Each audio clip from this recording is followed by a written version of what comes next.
Hello guys, nandito ka dahil meron kang puhunan pero busy ka dahil meron ka ring trabaho. So, meron kang active income or ito yung trabaho mo pero gusto mo rin magsimula ng negosyo para magkaroon ka ng passive income, meron kang pangpuhunan, ito yung top 5 na pwede sa'yo. Dahil kahit busy ka, ay pwede ka pong umasenso sa negosyong ito. Hello guys, I'm Joseph at welcome po sa Joseph's Blessing.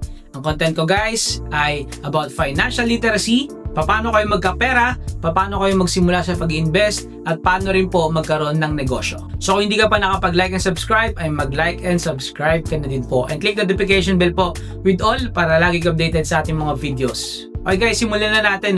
Ito yung ating top 5 guys na negosyo pero low maintenance at pwede rin po sa mga busy na tao. So unang-una sa lahat guys ay vending machine. So marami pong klaseng vending machine. So gaya po ng meron po tayong mga piso wifi, vending machine ng hot choco and coffee or mga drinks, vending machine sa makikita natin sa mga offices, schools, hospitals. Ayun po yung may mga snacks, may mga bottled water, di ba? Yung ganong klaseng vending machine. Ngayon naman po may mga nauuso ngayong vending machine, yung mga 5 pesos car wash para sa mga motor, sa mga sasakyan. So, low maintenance siya guys at hindi mo kailangan ng staff dito. Once na na-setup mo na yung vending machine mo, halimbawa sa bahay, nag-setup ka ng vending machine, tatakbo na yan guys, basta bukas yung vending machine mo, okay ang lahat, tatakbo na yan kahit wala kang staff, kahit hindi mo siya i-monitor, kahit lagay mo lang CCTV siguro guys, for safety purposes guys, lagay mo lang CCTV, at buong araw guys, tatakbo na yan, magkakaroon ka ng customer, hindi mo kailangan ng presence mo dyan, kahit busy ka sa trabaho mo, at meron kang negosyong nagtatrabaho para magkaroon ka ng pera. So yung ating unang-una, vending machine. So para naman po sa second business guys na low maintenance or kahit busy ka, ito po yung mga sports business. So halimbawa dito guys is yung mga pickleball, no? Yun po yung mga nauuso ngayon, badminton court, basketball court, kahit bilyaran guys. Low maintenance siya guys, ang kailangan mo lang gawin o ma-provide doon guys is patuloy na mapanatili na maayos yung pintura, yung mga gamit, mga upuan, yung ilaw. Napaka-importante ng ilaw guys na dapat maliwanag kasi most of that kind of business guys ay nasa loob, no, indoor. So, ayun po ang mga kailangan mo lang maintain. Pero bibihira ka naman magpapalit ng ilaw. Kailangan mo lang talaga guys ay ma-maintain yung kalinisan, kabanguhan at kagandahan ng ganitong klaseng negosyo at patuloy na or dire-diretso na ang negosyo mo. So, one time ka lang magsisetup at dire-diretso na siya. So, very low maintenance yung ganitong klaseng negosyo. At hindi naman ganun kalaki guys yung magiging puhunan mo dito. So, parang po sa ating pangatlo, ito yung gym.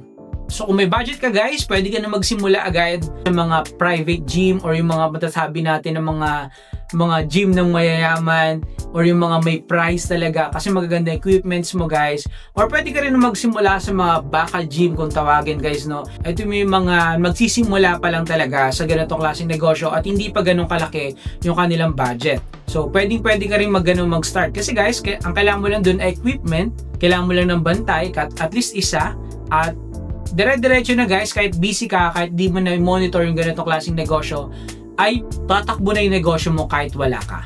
So ayun po yung ating pang-apat, gym. So para naman po sa ating pang-lima, ito po yung land rental. So kung meron kang property na lupa lang, no, nakabili ka na ng lupa, hindi mo alam ang gagawin mo, maraming pwedeng mag-rent dyan. So kung nandun yung lupa mo sa bandang mga probinsya, pwede kang mag-offer guys na mga katulad ng rirentahan niya ng mga magsasaka or magtatanim, rirentahan nila yung lupa mo para dun sila magtanim at sa kanila babayaran.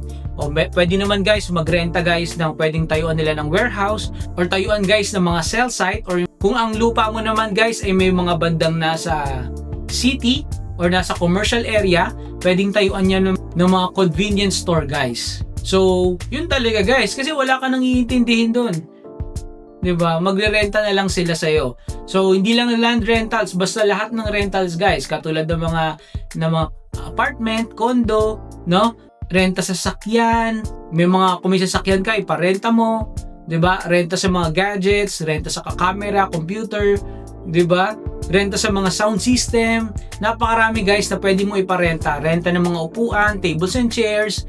Depende yan guys kung nasan lugar ka. Hanapin mo guys kung ano yung babagay na pwede mo iparenta sa'yo. So yun guys, yung ating 5 businesses na pwede mong simulan kahit na busy ka. Low maintenance na, So para po sa ating question guys, para po magkaroon ka rin ng blessing mula sa Joseph's Blessing, i-comment mo sa comment section ano ba yung naiisip mo na negosyo na gustong gusto mo. So i-comment mo yan dito guys at i-check mo rin po sa Facebook page yung tanong ko na yan, i-comment mo rin dun yung sagot mo. So pipili tayo ng ating subscribers or followers na makakatanggap po ng blessing sa Joseph's Blessing. So yun lamang guys, maraming po salamat sa panonood. Please don't forget to like, share, comment, subscribe, and click the notification bell po with all para lagi updated sa ating mga videos. Maraming po salamat muli at God bless. Appear.